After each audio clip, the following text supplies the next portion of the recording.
ਦੋਸਤੋ 7 ਤਾਰੀਖ ਤੀਸਰਾ ਮਹੀਨਾ 2026 ਹਫਤੇ ਦਾ ਦਿਨ ਗਾਈਆਂ ਹੀ ਡੇਰੇ ਤੇ ਤੁਹਾਨੂੰ ਵਿਖਾਣੀਆਂ ਕਿਹੜੀਆਂ ਨੇ। ਸਾਰੀਆਂ ਨਵੀਆਂ ਨੇ, ਅੱਗੇ ਵੀਡੀਓ 'ਚ ਨਹੀਂ ਪਈਆਂ। ਕੱਲ ਇਨਸ਼ਾਅੱਲਾ ਜਾਂ ਪਰਸੋਂ ਹਫਤੇ ਇਤਵਾਰ ਸਵਾਰ ਨੂੰ ਇਹਨਾਂ ਦੀ ਵੀਡੀਓ ਲਾਵਾਂਗੇ। ਜਿਹੜੇ ਭਾਈਆਂ ਹਫਤੇ ਨੂੰ ਜਾਂ ਇਤਵਾਰ ਨੂੰ ਆਉਣਾ ਵੀਡੀਓ ਚੜਨ ਲੱਗਾ ਵੇਖ ਲਵੋ।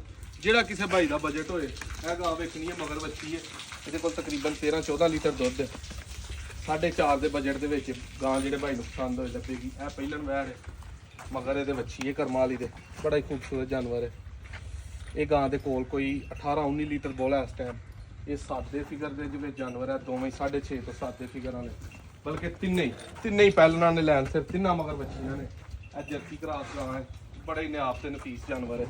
ਇਹਦਾ ਮੂੰਹ ਵਹਾ ਸਿਰਫ ਗਾਂ ਦਾ ਇੱਕ ਵਾਰੀ, ਥਣ ਵਹਾ ਚਾਰੇ ਹੀ। ਇਹ ਗਾਂ ਦੇ ਕੋਲ ਕੋ 22-23 ਕਿਲੋ ਦੁੱਧ ਹੈ। ਇਹਦਾ ਬਜਟ 7 ਤੋਂ ਉੱਤੇ ਵੇ। ਇਹ ਗਾਂ ਪਹਿਲਣ ਹੈ, ਇਹਦੇ ਕੋਲ ਵੀ ਦੁੱਧ 18-20 ਲੀਟਰ ਹੈ। ਇਹਦੇ ਮਗਰ ਬੱਚਾ ਹੈ, ਇਹਦਾ ਬਜਟ ਪੂਰੇ 7 ਹੈ।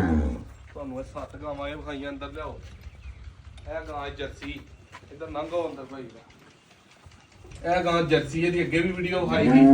ਐਡਾ ਕੁ ਜਾਨਵਰ ਹੈ, ਆਖੀ 14-15 ਕਿਲੋ ਵਾਲੀ ਸੀ ਭਾਈਆਂ ਦਾ ਕੋਈ ਬਜਟ ਨਹੀਂ ਕਰਨਾ ਉਹਨਾਂ ਦੇ ਨਸੀਬਾਂ 'ਚ ਇਹ ਨਹੀਂ ਸੀ।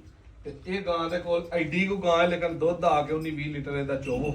ਤੇ ਬਜਟ ਇਹਦਾ ਜਾਇਜ਼ ਕਰਕੇ ਜਰਸੀ ਗਾਂ ਹੈ, ਮਗਰ ਇਹਦੇ ਬੱਚਾ ਤੇ ਉਸੇ ਜਿਹੜੇ 5.5 ਦੀ ਉਸ ਭਾਈ ਨੇ ਦਿੱਤੀ ਸੀ, ਉਸੇ 5.5 ਦੀ ਦਾਂਗੇ। ਇਹ ਗਾਂ ਝੋਲੇ ਹੀ ਹੈ, ਇਹਦੇ ਕੋਲ 18 ਕਿਲੋ ਕੋਲ ਹੈ, ਮਗਰ ਇਹਦੇ ਬੱਚੀ ਹੈ ਭਾਈ ਚੋ ਕੇ ਗਏ ਨੇ ਚੱਕਰ। ਪਤਾ ਨਹੀਂ ਉਹਨਾਂ ਇਹ ਲੈਣੀ ਹੈ ਕਿ ਨਹੀਂ, ਇਹ ਕੱਚੀ ਪੱਕੀ ਹੈ।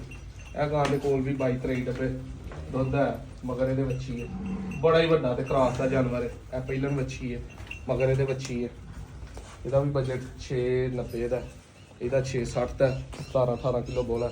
ਇਹ ਜਰਸੀ ਗਾਂ ਹੈ ਆਪਣੇ ਕੋਲ, ਇਹਦੇ ਕੋਲ 24-25 ਲੀਟਰ ਦੁੱਧ ਹੈ ਮੌਕੇ ਤੇ, ਠੰਡਾ ਜਿਹੜਾ ਚੁਆ ਕੇ ਦੇਣਾ ਤਸੱਲੀ ਦੇ ਨਾਲ। ਬਾਕੀ ਉਧਰ 4 ਗਾਵਾਂ ਬੱਚੀਆਂ ਨੇ, ਉਹ ਵੀ ਕੱਚੀਆਂ ਗੱਬਣਾ ਨੇ, ਹਲੇ ਦੇਣ ਵਾਲੀਆਂ ਨਹੀਂ, ਕੋ ਮਹੀਨਾ ਕੱਢਦੀਆਂ ਨੇ, ਇਕੱਠੇ ਖਾਂਦੀਆਂ ਰਹਿਣਗੀਆਂ, ਤਿਆਰ ਹੋਣਗੀਆਂ ਸੂਣਗੀਆਂ। ਜਿਹੜੀਆਂ ਤਿਆਰ ਗੱਬਣਾ ਨੇ ਉਹ ਤੁਹਾਨੂੰ ਵਿਖਾਉਂਦੇ ਆ। ਬੜੇ ਭਾਈ ਮੰਗਦੇ ਨੇ ਘਰ ਵਾਲੀ, ਹੁਣ ਤਿਆਰ ਹੋਣ ਲੱਗੀ ਹੈ, ਲਾਏ ਪਈ ਹੈ। ਇੱਧਰ ਲਿਆ ਦੇ ਨਾਲ ਬਾਸ ਵਹਾ ਇਹਦਾ। ਇਹਦੇ ਦਿਨਾਂ ਪੂਰੇ ਹੋਣ ਚਲੇ 20 ਦਿਨ ਬਾਕੀ ਨੇ, ਲਾਏ ਪੈ ਗਈ ਹੈ। ਐਡਾ ਕੀ ਚੱਡਾ ਕਰਮਾਂ ਵਾਲੀ ਥੱਲੇ ਜਿਹੜਾ ਪੰਡ ਜਿੱਡਾ ਹੁੰਦਾ ਨਾ, ਕਰੇਗੀ ਦੁੱਧ 35-40 ਲੀਟਰ ਇਹਦਾ ਚੁਆ ਕੇ ਦਾਂਗੇ। ਇਹ ਸਾਡੇ ਬੂਟਾ ਡੋਗਰ ਸਾਹਿਬ ਨੇ, ਉਹ ਵੀ ਡਨ ਕਰੀ ਬੈਠੇ ਨੇ। ਅਹਿਮਦ ਭਾਈ ਨੇ, ਉਹ ਵੀ ਫਰਹਾਨ ਭਾਈ ਨੇ। ਇਹ ਰੈਡ ਫਰੀਜਨ ਗਾਂ ਹੈ, ਗੱਬਨ ਨੇ ਤਿਆਰ ਹੈ, 10 ਦਿਨ ਲੈਂਦੀ ਹੈ। ਇਹ ਗਾਂ ਤਿਆਰ ਹੈ, ਫੁੱਲ 3 ਦਿਨ ਦਿੰਦੇ, 4 ਦਿਨ ਦਿੰਦੇ। ਮੌਕੇ ਤੇ ਆਓ, ਆ ਕੇ ਚੁਆਈ ਕਰੋ। ਗੱਬਣਾ ਤਾਜ਼ੀਆਂ 4.5 ਤੋਂ ਲੈ ਕੇ 8-9 ਦੇ ਬਜਟ ਤੱਕ, ਹਰ ਬਜਟ ਦੀਆਂ ਆਪਣੇ ਕੋਲ ਗਾਵਾਂ ਨੇ। ਜਿਹੜੀ ਕਿਸੇ ਭਾਈ ਨੂੰ ਪਸੰਦ ਹੋਏ ਇਨਸ਼ਾਅੱਲਾ ਦੇਵਾਂਗੇ। ਨੰਬਰ 0324 8182 000। ਜਾਵੇ ਉਰਾਓ ਜਰਾ ਰਾਬਤਾ ਜਿਹੜੇ ਭਾਈਆਂ ਆਉਣ ਲੱਗਿਆ।